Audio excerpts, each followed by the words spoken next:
Sud Radio Média, les invités du jour. Les invités du jour, Anne-Sophie Girard et Philippe Lelouch, bonjour. Bonjour. On va vous retrouver ce soir sur M6, Que le meilleur gagne, le quiz des générations.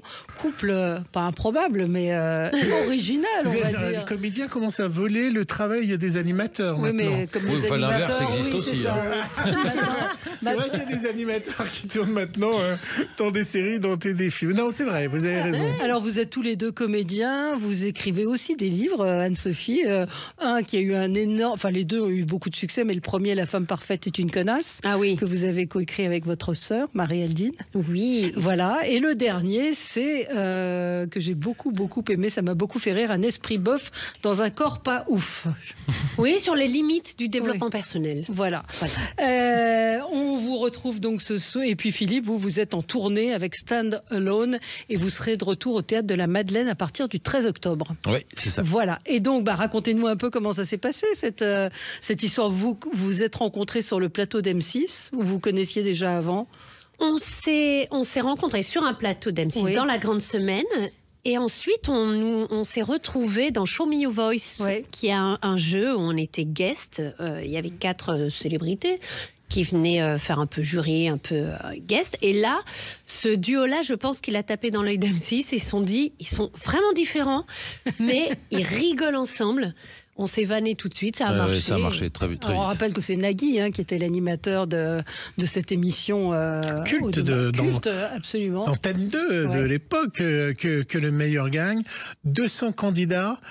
Et là, il y a une astuce qui est différente de ce qu'il y avait à l'époque de Nagui, c'est que c'est catégorisé par génération. Alors, on va citer, il y a génération Z, c'est 18 à 29 ans, 40 à 60 ans, la génération X, les millénials de 30 à 44 ans. Je vous apprends que Valérie, vous êtes une boomeuse, et les boomers pour les plus âgés.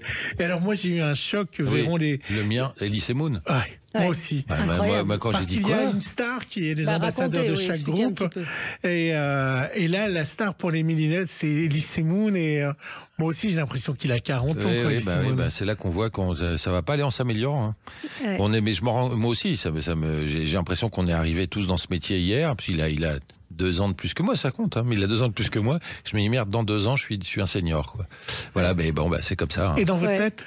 Ah non, mais moi, j'en parle sur scène. Moi, dans ma tête, j'ai 28 ans à peine. Et dans la glace? Et dans la glace? Et dans la glace, j'évite de me regarder. 29. Non, mais est-ce que vous voyez vieux dans la glace? Est-ce qu'il y a un homme de 60 ans? Non. Non. Mais il n'a pas 60 ans. C'est une façon de parler. Non, bien sûr que non. Non, mais je crois que c'est. Mais nous, il y a quelque chose qui est définitif dans nos métiers. C'est que nous, on dit pas on va travailler, on dit on va jouer. Et quand on joue, forcément, on vieillit peut-être un peu moins que les autres. J'ai une phrase que j'ai vue il y a pas très longtemps que j'ai adorée. C'est pas parce qu'on est vieux qu'on joue plus, c'est parce qu'on joue plus qu'on est vieux. C'est voilà. beau. Et je trouve ça très vrai. Voilà. Donc en réalité, il faut jouer. On pense à Patrice Laffont qui a joué encore jusqu'à l'année dernière. Il était sur scène et c'était un de ses moteurs d'ailleurs. Juste Valérie, vendredi soir, il y a une émission spéciale consacrée à Patrice Laffont sur France 3. Et on aura Laurent Romeshko vendredi dans l'émission Média. Mais même dans le jeu, dans notre jeu à nous, dans Que le meilleur gagne, on s'est rendu, on le savait, mais les boomers, c'est des gamins. C'est ceux qui ont mis le plus le bordel. On n'arrivait pas à les tenir. C'est vrai, c'est vrai. Parce qu'il y a une petite compétition. 60 is the new 40. Oui, je pense. En plus, je le pense vraiment. C'est-à-dire que, mais moi, c'est un truc dont je me suis beaucoup amusé à l'écriture, dans les pièces, puis dans le Wadman, là dont je parle, c'est que regardez les films de Sautet. Quand les mecs avaient, on va prendre Vincent, François, Paul et les autres, par exemple, c'est des types qui sont censés avoir 40, 45, qui sont habillés comme des darons. Ils ont des costumes. Il n'y avait pas la clinique du cheveu. Ils en ont rien à foutre d'être un peu chauve, d'avoir un peu d'embonpoint. Ils sont contents. Ils sont dans leur âge. Aujourd'hui, à 60 ans, les mecs mettent des baskets et des t-shirts. Elle est là aussi, l'évolution. Anne-Sophie, vous regardiez l'émission quand vous étiez plus jeune? Quand vous étiez... Pas du tout, j'ai 23 ans. Quand tu étais adolescente. J'étais pas née, déjà. Voilà, l'émission existait. Moi, j'ai tout regardé. C'est vrai. Vous êtes une fan de télé, une enfant de la télé. J'ai tout regardé. Je connaissais les génériques par cœur. Donc, je m'imaginais juste pas être à cette place-là.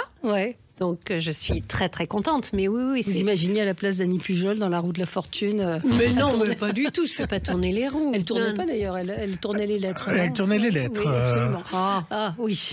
La heureusement que ça a un peu changé. Absolument, ça a un peu changé. La roue, c'était dans le juste prix. On a la bande-annonce. Nous avons la bande-annonce. Le jeu culte est de retour sur M6. Que le meilleur. 4 équipes de 4 générations. Descendues par des célébrités. Et courage pour vous lever. Grosse erreur. 200 participants s'affrontent sur des questions de culture générale. Quel nom porte le chien sauvage d'Australie? Il y en a un seul qui se trompe, je le déshérite. Qui sera le grand gagnant? 40 000 balles, les gars. Comment écrit-on trottinette? C'est pas votre truc, l'orthographe. Est-ce que je peux changer de génération, s'il vous plaît? Ils sont nuls, mais ils sont drôles. Hein. Que le meilleur gagne, présenté par Philippe Lelouch et Anne-Sophie Girard, mercredi à 21h10 sur M6. C'est Comment on compliqué, écrit duo. trottinette? Comment on écrit trottinette, vous vous en souvenez? Mais nous, on n'a pas les réponses non plus. Ouais. Donc on s'est planté, évidemment, comme tout le monde. Alors là, moi, je serais... Et Valérie, tu sais, trottinette T-R-O-T-I-N-E-2-T-E. Non. Il y a 2 N. Eh oui, c'est là. Ouais. Mais on s'est planté aussi. C'est Et le duo, piège. comment ça fonctionne? Comment vous vous êtes... On sait pas. Alors pour le coup, est-ce que vous l'avez fait à l'instinct? Vous oui, avez exactement. respecté... C'est ce que j'allais vous répondre. Ouais. Vous n'avez pas compté les mots, dit toi tu parles pas. Ah, au secours. Et puis alors, si ça se passe comme ça, là, on sait déjà qu'on va à la catastrophe. Là, ouais. Non, comment ça s'est passé? Parce qu'un duo, c'est pas toujours évident. Bah ouais, mais ça s'est fait naturellement. Ouais, naturellement, ouais. Oui. Ouais, je crois que déjà quand on aime bien, on s'aime bien, je crois. Ouais. Donc déjà c'est pas mal. Voilà, donc il y a un truc naturel qui, tu parles, je parle, on parle. Et si jamais on se gourait dans l'oreillette, tu dis fais gaffe parce que Anne, hop, puis on revient en arrière. Voilà, non, mais c'est pas. Mais on n'a pas eu ce problème-là. Oui, parce que souvent on dit que animateur de jeux télé, c'est animer une mécanique, savoir donner un rythme. Il y a des gens qui sont spécialisés dans ça. À contrario, ils peuvent pas présenter d'autres émissions parce qu'ils sont catégorisés animateurs de jeux. Même si Jean-Luc Reichmann arrive à faire de la fiction, il ne présente pas d'autres émissions, ni de débats, ni d'autres choses. Il en a peut-être pas envie, hein. Peut-être de faire de temps en temps d'autres choses. Est-ce que vous considérez que c'est un métier ou ça reste un métier de comédien? On est des comédiens. Donc on sait aussi partager une scène avec quelqu'un d'autre. On vient pas que du one man. Aujourd'hui on fait du one man, etc. Mais on vient de la troupe, on vient de la scène et jouer, c'est écouter l'autre. L'improvisation, c'est toujours accepter la proposition que l'autre en face t'a fait. Si t'es dans le refus, ton impro elle est ratée. Et ça, c'est la base des comédiens. Donc à partir de là, on joue ensemble. Alors quand il y a des réponses totalement ridicules de certains du public, comment faire pour s'en amuser sans les montrer du doigt ou sans se dire... Sinon, on le fait quand même. Hein. Ah oui, on se moque. Je vous ai trouvé gentil. Mais mon cher Gilles, je suis pas méchant. Parce qu'on a eu la chance de voir l'émission avant avec Valérie. Quand il y a une question sur quelle est la friandise de la chanson de Renaud et que il y a Mistral gagnant, alors, je sais plus, il y a sucre d'orge et un des candidats dit sucre d'orge. Oui. Là, je vois effaré quand même. Non, mais on l'est. Mais en fait, en fait, déjà, l'idée de venir participer à un jeu, c'est une démarche qui est déjà tellement mignonne. Je trouve ça, il y a une envie. Moi, je me vois pas, on n'est pas là du tout pour être méchant, puis je sais pas le faire. À vrai dire, je sais chambrer, voilà, mais je sais être méchant. C'est pas mon créneau, quoi. Voilà, il y en a qui font ça très bien. Hein. Je me souviens, d'ailleurs, souvenez-vous, il y avait une époque à la télé où la mode était aux chroniqueurs méchants. Voilà, moi je me disais toujours comment ils font les mecs, comment ils font son rôle dans le personnage de Boccolini, mais c'était voulu. Mais là c'était acquis. Il y avait un côté, voilà. Mais venir faire rire aux dépens de quelqu'un, moi c'est toujours un principe qui m'a gêné. Je trouve que c'est un manque d'imagination. Donc je sais pas le faire. Après, chambrer gentiment en disant mais t'as grandi dans une cave pour pas savoir ça ou un truc comme ça, ça va. Et puis c'est bon enfant. Enfin, les gens sont là pour se marrer. Et ils sont là pour ça et ils adorent ça. Ils adorent qu'on les chambre, mais comme en one man on va chambrer le public, il est venu aussi pour ça. La bonne réponse, Valérie, c'était Mistral gagnant. Ah bon? Comme ça, au cas où vous voulez participer. Sucette à l'Annie. Évidemment, ça a été repensé dans le décor, c'est plus la même image. Il y a beaucoup d'interfaces, justement, un peu plus modernes, avec interactives, beaucoup d'interactivité. Ça aussi, c'est important de dire que le jeu a été... oui, il s'est modernisé, bien sûr. Modernisé, que ça alors, tellement modernisé, on va aller aux critiques. Allez, bon, ça en a un peu parlé. Moi, j'ai été très, très choqué, mais on va voir ensuite ce que vont dire les gens sur Twitter ou autres. C'est le tutoiement des candidats. Vous tutoyez tous les candidats en disant tu vas bien, tu fais quoi dans la vie, t'as quel âge. Et donc... Non, mais là, tu prends un accent parigot qu'on n'avait pas pris. Et t'as quel âge? Là, t'exagères, Gilles. Là, tu exagères. Non, mais ce tutoiement-là, on n'est pas du tout habitué dans les jeux, à la télévision. Même nous, avec Valérie, on se connaît depuis 10 ans, on se tutoie à l'antenne. On se vous voit à l'antenne.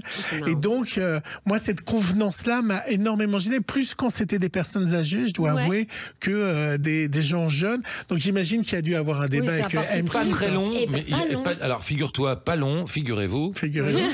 Pas long du tout, jeune homme, puisque ça, sur le plateau, on nous a dit, je crois que c'est venu de moi en plus. C'est moi qui ai commencé à tutoyer. C'est une vieille habitude du Club Med, ça. Voilà, il y en a des restes quand on a bossé un peu là-bas. Et au contraire, j'ai pas. Donc sur le plateau, on m'a dit, t'as dit tu, qu'est-ce qu'on fait? Bon, d'accord, on tutoie. Donc c'est parti comme ça, mais ça a duré quelques minutes. Ouais. En fait, je crois que au même titre qu'un handicapé adore qu'on le chambre parce que plus personne n'ose faire des vannes à un handicapé comme si c'était contagieux et qu'il y avait quelque chose, voilà, et qu'ils adorent se faire chambrer, au même titre, enfin dans leur majorité ceux qui ont de l'humour, et au même titre que ça doit être terrible.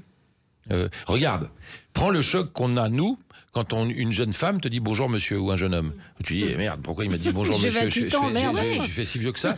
Et tout d'un coup, quand plus personne te tutoie, quand t'as passé un âge, ça doit être excessivement désagréable. Mais là c'est en télévision, ça met une complicité entre vous et ça exclut le téléspectateur. Si vous êtes vous, ça met un ensemble. Et là, d'un point de vue téléspectateur, il y a une complicité entre vous et moi j'ai l'impression de plus appartenir à la même histoire ou au même jeu. Mais vous auriez attendu de nous, par exemple, qu'on vous voit la génération Z, ceux qui ont 20 ans. Et ben nous, on n'a pas voulu faire de différence. Parce que très naturellement, on a commencé à parler à génération Z, ils ont 20 ans, 21 ans, on les chambre, on les tutoie. On a fait la même chose avec les boomers. On leur a demandé en plus. Oui, on a dit, on se tutoie. Ah non, au contraire. On se tutoie. Mais ils font la même chose, ils nous tutoient d'emblée. Oui, absolument. Voilà, donc mais c'est la première fois que je vois à la télévision. Tant mieux. Gilles, viens, on ramène un truc. Non, mais c'est vraiment une des choses qui m'a le plus surpris, le plus marqué. Quelle sera la fréquence ? Vous le savez ou pas? On ne sait pas encore pour l'instant. Pour l'instant, on ne sait même pas. Il y a une émission. Là, il y a une émission qui est diffusée. Nous, on en a enregistré 4. Si ça pouvait être 4 fois par jour, on serait hyper content. Parce que en réalité, on sait, ou 4-5, 5. Ça saoulerait pas les gens, je pense. Qu'est-ce qui est le plus dur? Parce que ça dure longtemps un enregistrement.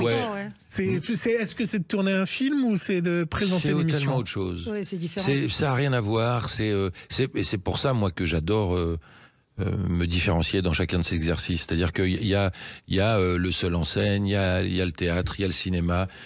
Il y a ça, c'est encore un autre, ce qui nous permet de ne pas voir le temps passer parce que tu es tellement occupé à ce que tu fabriques. Quand tu connais une mécanique, en fait, au bout d'un moment, tu dis, bon, il nous reste tout ça à faire là. Voilà. Quand tu la connais pas, quand on annonçait la fin, c'est génial puisque tu t'y attendais pas.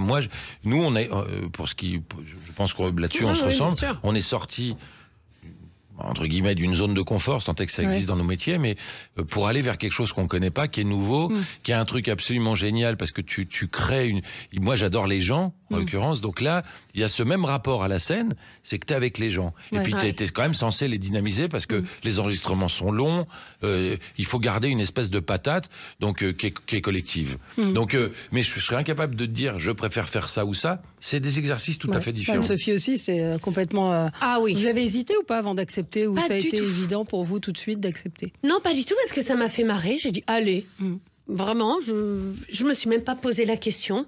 Donc c'est ce soir sur M6 à 21h que le meilleur gagne, le quiz des générations, donc le retour de cette émission culte avec 2 animateurs qui vont devenir cultes eux aussi. Les jeunes sont incultes, vous verrez. Non, c'est pas la même culture.